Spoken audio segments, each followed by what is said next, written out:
What's going on, guys? Jay the Black here. Shout out to everybody that is tuning in. I want to talk about Sherrone Moore. I've spoken about Sherrone Moore a few times. I actually haven't spoken about him since the IG influencer, OnlyFans model, whatever you want to call her, tried to make it seem like this guy was trying to fly her out and sleep with her and have threesomes with her, even though she got on, I believe she went on TMZ and backtracked. That was the last time I spoke about him. The reason why I'm speaking about him in this updated video is I want to talk about his wife. You know, a picture is worth 1,000 words. And I'm big on that because as a content creator, you sort of have to read in between the lines on certain things. Body language, what is it conveying? Especially when you're talking about a man in Sherrone Moore who's going through some things recently. I mean, his coaching career was damaged, severely damaged, due to his own actions. But I believe that there was probably issues in his marriage for a while. I don't think that he has been in a happy marriage. I really don't. And he looked for affection in the wrong places. So I want to make that clear. This is not a video of me not holding Sherrone Moore accountable, but I want to talk about his wife because I see this picture and other pictures. When you see them before this drama, they seemed happy together. And you look at them now, that's her expression. This is an expression of a woman who's just not there, but she's there. You know why she's there? Not only because she wants to keep her family together, it's because she feels like he's still going to be able to be a coach. He's still going to be able to make a lot of money. And she wants to be there. She's willing to accept the fact that he was messing around with his assistant. She's willing to trade in everything else for that. When you know this woman is unhappy, you know this woman don't want to be with him. And that's how I feel about this situation. I think she's there because she feels like it all is going to smooth itself over. This is why he's in court smiling with his lawyer. They feel like they're going to settle this. They feel like he's going to be able to continue his coaching career. I believe that as well. I don't think he has a chance in whatever to be a head coach of a Power 4 football team, even a G5. But people forgave Bobby Petrino. But the difference, though, is that this man was accused of stalking and harassing his assistant after she seemingly backed off of the relationship. The one thing I don't get is why did she go to the school and not the police if he was doing all these things? But be that as it may, let's get into this article.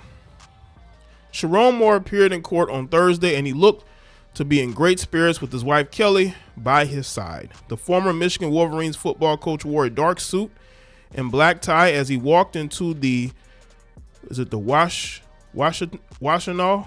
That's how you pronounce it. County courthouse, where he went before Judge Jaye Cedric Simpson. So you guess who that is? Kelly, who shares 3 daughters with Sherrone, did not look as thrilled. No, she did not. Because she's there to help his image. Because this is part 1 of fixing his image. He's a good coach. He was an offensive line coach. I believe he may even coach tight ends. He was an interim head coach for Jim Harbaugh when he went through his drama at Michigan. When he was suspended, that's how he became the head coach.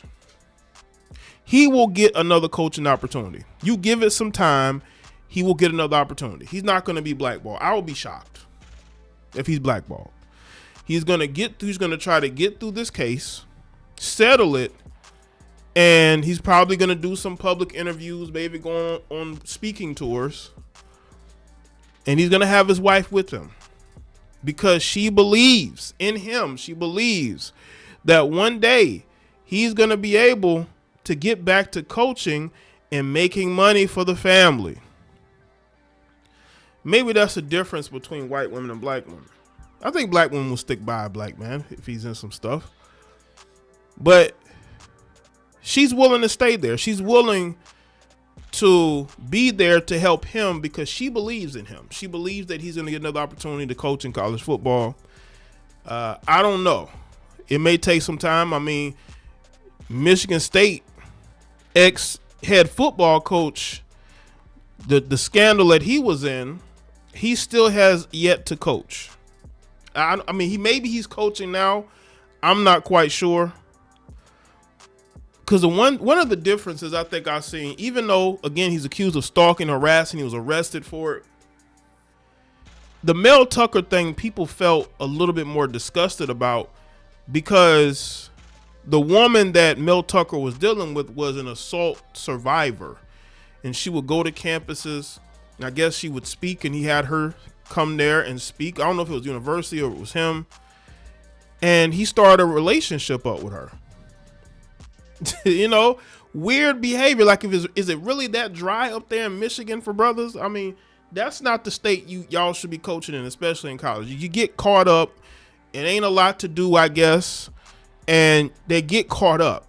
So trying to be a head coach in Michigan as a black man, especially if you're married, is not the thing to do because these guys do not make good decisions. But Kelly, his wife, is right there with him. With Sherrone Moore. Moore's lawyer, Ellen Michaels, spoke with reporters after Tuesday's court appearance, emphasizing that her client is innocent of these charges. We're confident the truth will come out in court under oath where it belongs. The in-person hearing on the motion is set for February 17th, while the probable cause conference has been postponed to March 19th. As the previously reported, Moore was abruptly fired by the Wolverines on December 10th for having an inappropriate relationship with a staff member. Hours after his firing, Moore was arrested for an alleged assault. TMZ Sports obtained the 911 dispatch audio via Broadcastify, which stated a woman claimed that the coach attacked her and was allegedly trying to harm himself after losing his job. Now, there has since been no evidence that she was assaulted. It's just been hearsay. That's why his lawyer is speaking confidently, because we still don't know exactly what he physically did to her, you know. Prosecutors said in the court that the alleged victim and Moore had an intimate relationship for years, and she broke it off days before he was fired. After the breakup, officials said he sent multiple text messages and made several calls to the woman before she went to Michigan. Again, she didn't go to the police. She went to Michigan. You went to Michigan. You know what Michigan was going to do. They were going to fire him. If she was really in danger, she should have went to the police to get a restraining order. Going to Michigan is like going to the police. They were so ready to fire him. They would have fired him a year before, but he beat Ohio State. If he would have lost to Ohio State, they probably would have fired him after that game. Actions that led to an investigation, ultimately his termination. Officials said Moore barged his way into her apartment after he was fired, grabbed several butter knives and scissors, and said, "I'm going to harm myself. I'm going to make you watch. My blood is on your hands. You ruined my life." Moore's wife, Kelly, told law enforcement he was mentally unwell, saying on the 911 call, "Because he said to me that he said he's trying to end himself. He just called saying he got fired from his job and he's in crisis." She told him that she loved him and that she need him to come home, but she don't know where he is. He said he was on a highway. Moore was charged with home invasion, stalking, and breaking and entering in court on December 12th and was released on $25,000 bond. It was a sad situation. And yes, I'm going to revisit this because this, we don't know what was going on in his marriage. I think him and his wife probably were having issues. And he was turning to the side chick, his assistant.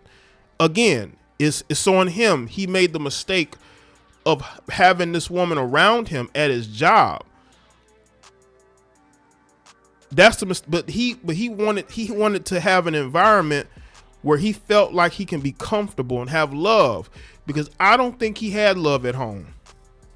I think he was in a marriage that he felt like he had to be in, because in order for you to climb the ranks in the coaching world, you have to have a wife. It's just like corporate America. Corporate America is no different than college football or any other sports, big time sports. You have to have a certain image. If he had his way, he'd just be single.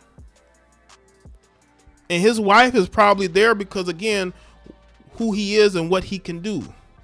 Former college offensive lineman. Got into coaching. Has found success, or had found success. And she was there along for the ride.